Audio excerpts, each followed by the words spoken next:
لوگ ووٹ دینے کے چکر میں ایسا ہی 75 برسوں سے کرتے چلے آ رہے ہیں، 7500 برسوں۔ جس کا نتیجہ ہے، نیچرل ہے کہ جو چیز آپ دھیرے دھیرے کریں گے ایک دن تو اونچائی پہ جائے گا، اور اسی کے چلتے بہت نقصان ہو گیا۔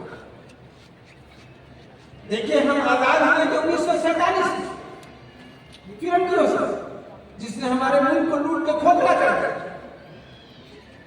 ہمارے بعد آزاد ہوا چین 1949، اس کو بھی انگریزوں کو کھوکھلا کر دیا۔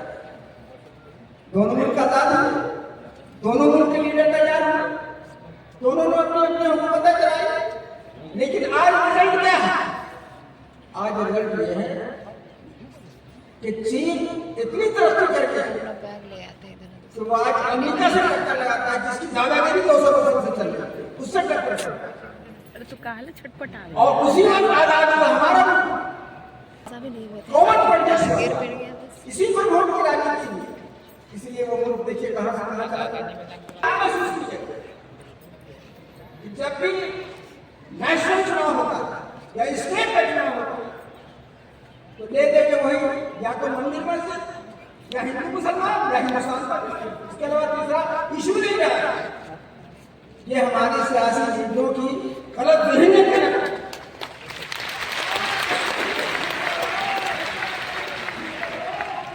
کہاں مہنگائی آسمان چھو گئی، ایسا نہیں کیا چیز ہے، چھوٹے چھوٹے چھوٹے چھوٹے مہنگائی پر چلا گیا تو کنٹرول سے باہر ہو گیا۔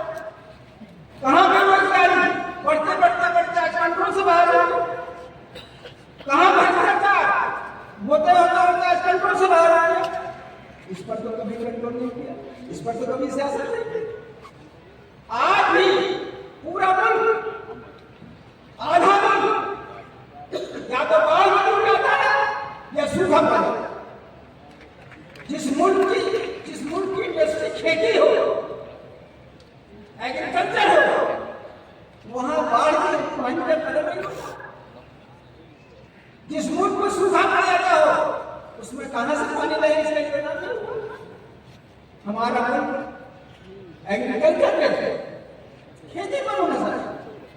اگر یہ صحیح کوآرڈینیشن ہونا شروع سے کھیتی پر دھیان دیتے، پانی پر دھیان دیتے، آب و ہوا پر دھیان دیتے، کس چیز کی کمی ہے؟ ہمارے یہاں زمین ہے، ہمارے یہاں پانی ہے، ہمارے یہاں موسم ہے، ہمارے یہاں محنت کا شروع ہے، اس کے باوجود نہیں کر سکتے۔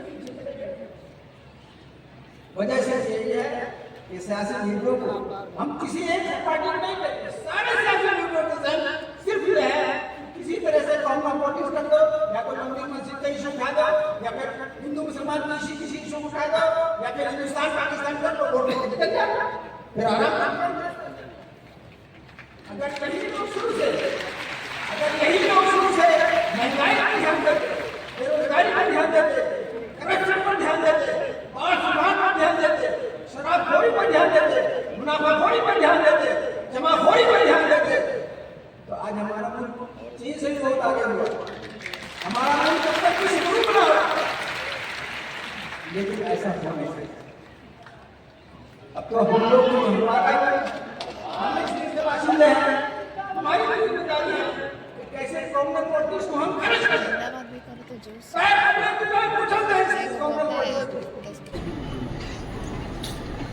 کسی روایت میں حضرت عمر کا ذکر ہے، کسی روایت میں مولا علی کا، کہ وہ وہاں سے گزرے، انہوں نے اس یہودی سے پوچھا کہ بھیک کیوں مانگا؟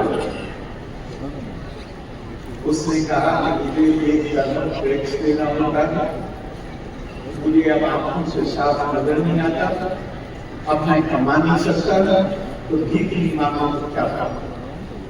وہ اسے لے کے اپنے ساتھ بیت المال آئے، پہلے اس کو کھانا کھلایا، اور کھانا کھلانے کے بعد اس کا پاگانہ وظیفہ مقرر کیا۔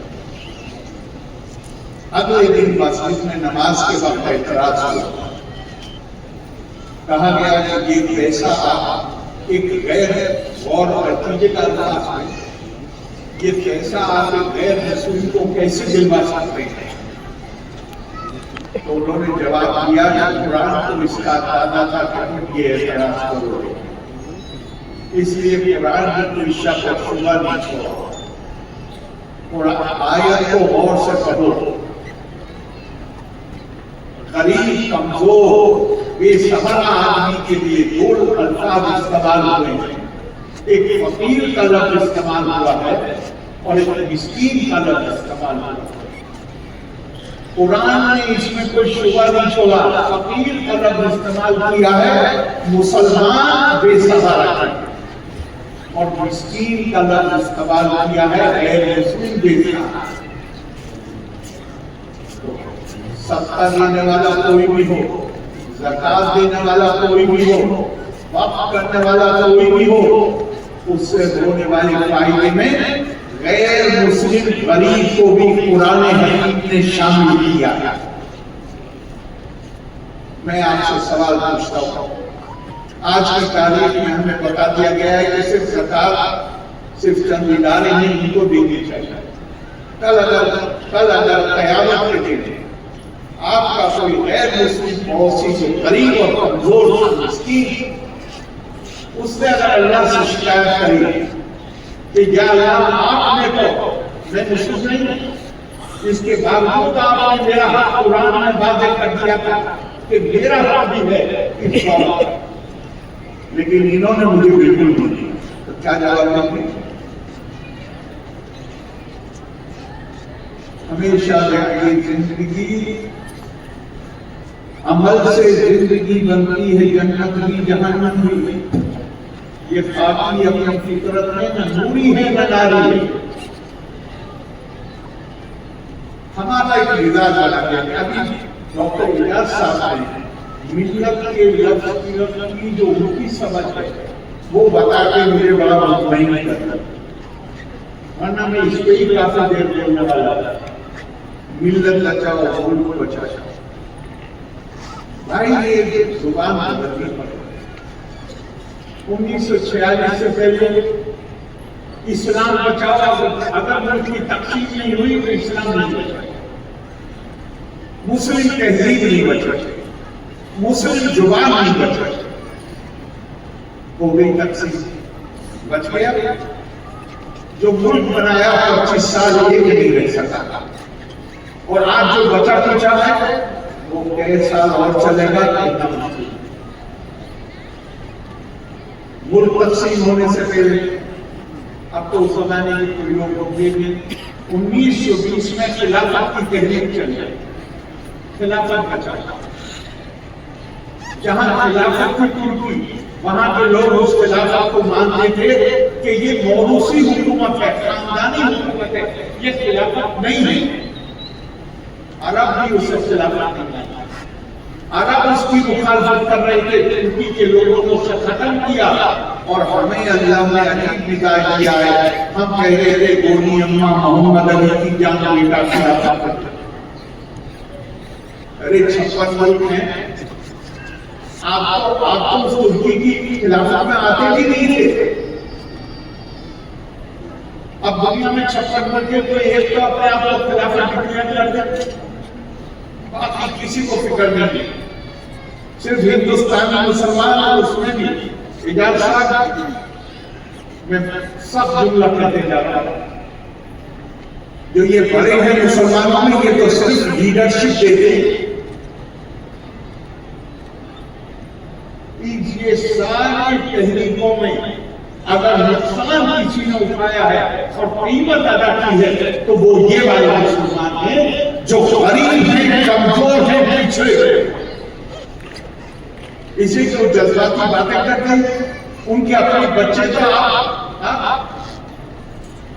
یہی سب سے بڑا ادارہ جسے کہتے ہیں کہ مسلمانوں کا سب سے بڑا ادارہ، امیر صاحب کے بچے امریکہ پڑھتے، غریب کے بچے مدرسے میں پڑھتے، کیوں؟